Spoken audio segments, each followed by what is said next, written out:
Queria que a gente visse, É, na continuidade da nossa conversa inicial sobre o que aconteceu no Supremo hoje, com o voto do Alexandre de Moraes, tem muita coisa a dizer sobre esse voto. Nós temos um segundo vídeo que eu achei importante destacar, porque ele fala especificamente daquele plano punhal verde e amarelo. Vamos ver aí o que é que o doutor Alexandre disse. Nem os mais pessimistas podiam esperar que o que estava sendo planejado, sob o codinome Punhal Verde e Amarelo, e a Operação Copa 2022, seria o assassinato do presidente e vice-presidente eleitos e então presidente do Tribunal Superior Eleitoral, eu mesmo. E esse planejamento é fartamente comprovado nos autos. Como eu cheguei a dizer, comentar com a ministra Carmen, há excesso de provas nos autos. O planejamento chama punhal verde e amarelo. A operação seria a Operação Copa 2022. Devemos nos recordar, estávamos na Copa do Mundo, que foi no Catar, por causa do calor, foi em dezembro, e o nome era imitando, vários kids pretos, militares, imitando o Casa de Papel, cada um tinha um nome de uma seleção. E com relação ao presidente Luiz Inácio Lula da Silva e Geraldo Alckmin, o vice-presidente, em virtude principalmente do primeiro, diziam, pela vulnerabilidade de seu atual estado de saúde e sua frequência aos hospitais, cogitaram envenenamento ou uso de remédio que induzisse o colapso orgânico. Não é possível alguém querer normalizar todo esse intercrimes desde meados de junho de 2021, até esse momento em que, com armamento pesado de forças especiais do Exército, se pretendia matar o presidente do Tribunal Superior Eleitoral. Com envenenamento ou remédio para induzir a colapso orgânico, se pretendia matar o presidente eleito da República. Não é possível normalizar. O Brasil demorou para atingir a sua democracia, para concretizar a sua democracia. Nós tivemos 20 anos de ditadura, torturas, desrespeito à independência do poder judiciário, do poder legislativo. As pessoas sumiam, as pessoas eram mortas. Não é possível banalizar esse retorno a esses momentos obscuros da história que nós já tivemos. E a prova é farta. Olha aí, Bosco. pois é. Na verdade, o valor do voto do Moraes, como eu disse pouco, Noblar, é justamente ele ter colocado o conjunto dessa obra de forma cronológica e sequenciada, circunstanciando cada caso. Porque com isso, ele neutralizou aquela tática do Bolsonaro de dar uma versão para cada coisa, de tal forma que ele nunca estava presente, não haveria digital dele em nenhum desses movimentos, quer dizer, seriam de outras pessoas, sem o aval dele. Quando ele mostra a sequência cronológica, o nível de detalhes impressionante, ele neutraliza isso porque ele reaviva a memória de todos para aquilo que todos vivenciaram e testemunharam, né?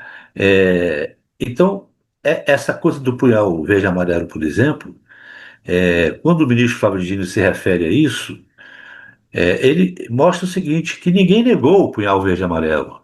Ninguém negou. O que se tentou fazer foi dizer assim, mas tem uma contradição no depoimento do Mauro Cid, porque no primeiro depoimento ele diz que foi na garagem, depois ele diz que foi na piscina, depois ele diz que foi na sala. Aí o Flávio Dino explica que todos esses três ambientes estão dentro do Palácio da Alvorada e a poucos metros um do outro. Então, que uma pessoa confundir, dizer não foi na piscina, não foi na garagem. O fato é que houve a entrega do dinheiro. E é isso que tem que ser valorizado, é isso que importa. E não a discussão sobre se foi na garagem, se foi na piscina, se foi no jardim. E eles usam muito isso para confundir e para contar com a ação do tempo. Lá na frente as pessoas não vão se lembrar direito dessa discussão, né? Então esse voto dele foi como uma fotografia, um filme, um curta-metragem de tudo que aconteceu.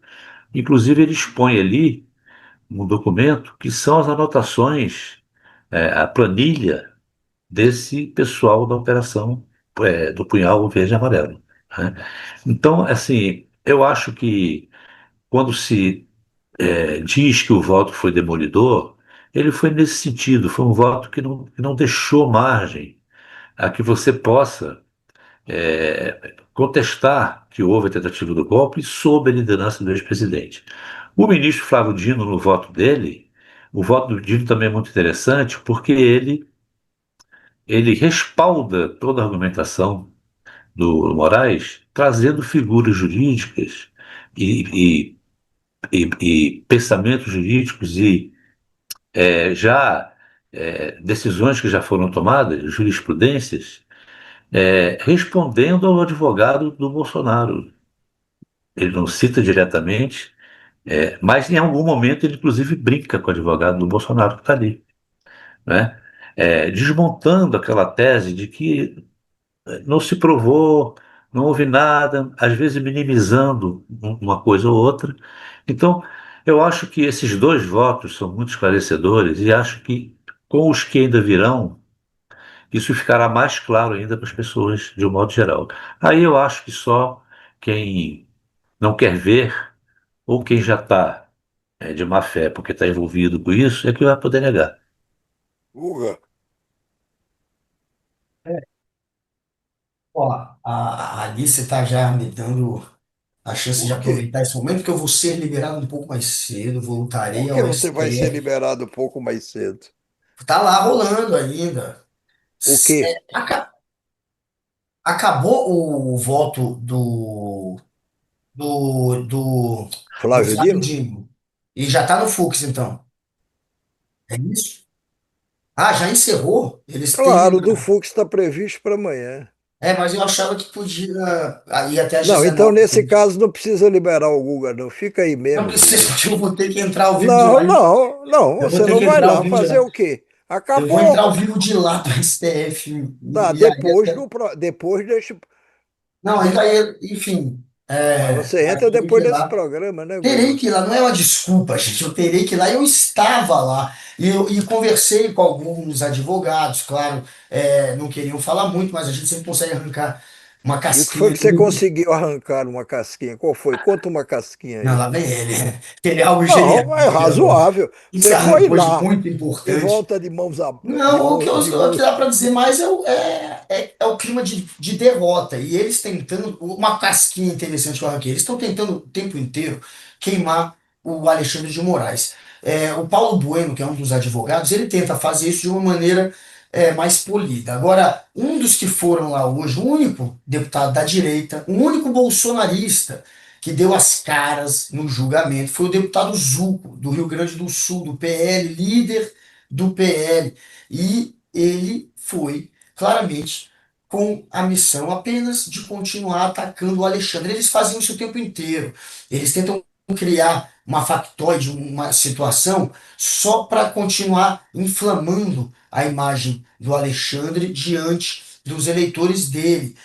Por exemplo, quando teve o Hélio Negão lá no STF, colocando um adesivo na boca dizendo que estava Esparadrapo. censurado. Ele fez aquilo, não deu em nada. Ele falou que ia passar a noite ali, não passou, foi embora. E depois, conversando com fontes ali, disseram não, ele estava muito satisfeito, porque já ia ser o suficiente para os militantes verem, acharem Mas que o Alexandre de Moraes eles está vão lá censurando. gravar. E hoje, Eles o vão, Zuco foi lá com um roteiro. Ele tinha um celular com um roteiro do que ele deveria falar sobre o Alexandre de Moraes. Aí ele ficou um tempo dentro do julgamento e quando ele saiu, ficou cercado pelos jornalistas, começou a atacar o Alexandre.